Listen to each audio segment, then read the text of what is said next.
Hello and welcome to Banega Swasth India. I am Anjali Istawal. Today we're going to talk about the Omicron variant.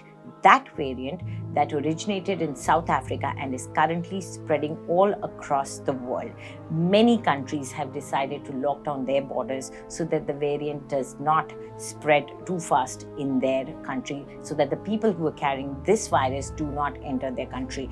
Many countries have put travel curbs on the flights that are coming from South Africa and many other African countries, and not just the European countries, but also some Asian countries have done that.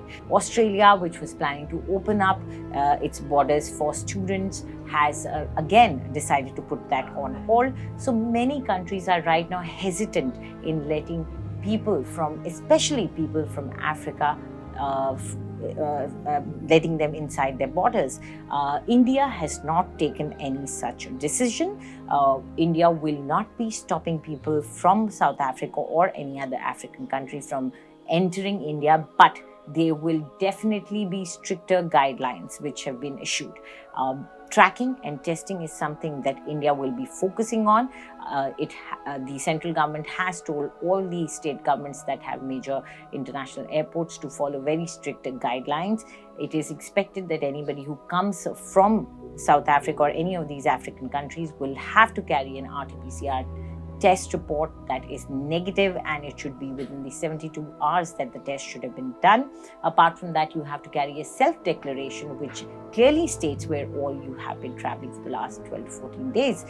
These basic information points are expected from any traveler who is coming into India. India has currently taken a cognizance of certain people who came back and tested positive, and those people, their samples have been sent for genome testing. And so the only thing that can save us is proper distancing, social distancing, and also proper usage of the masks. Vaccination is extremely important. It is only because of the lack of vaccination in the poor countries that we are seeing such variants coming in, and then via travelers they come into other countries. So it is expected that now the countries, the rich countries, will also be focusing on the proper vaccination of poorer countries. Now, one big important point is testing. It was a big point of worry if this Omicron variant is detected in the RT-PCR test or not, and the government has made it clear that the RT-PCR test is capable of detecting this virus. So that is something that we can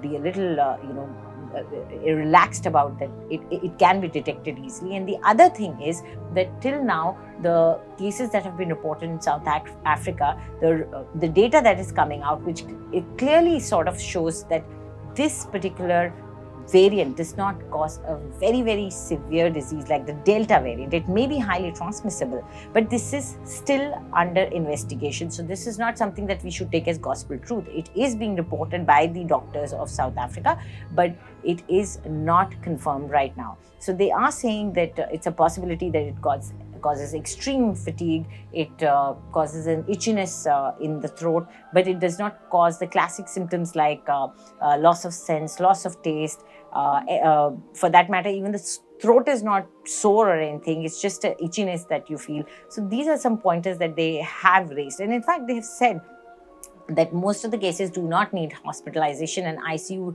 really is not something, the use of ICU is really not something we see in the patients of Omicron. So that is something that might be what we can say a silver lining in this dark cloud,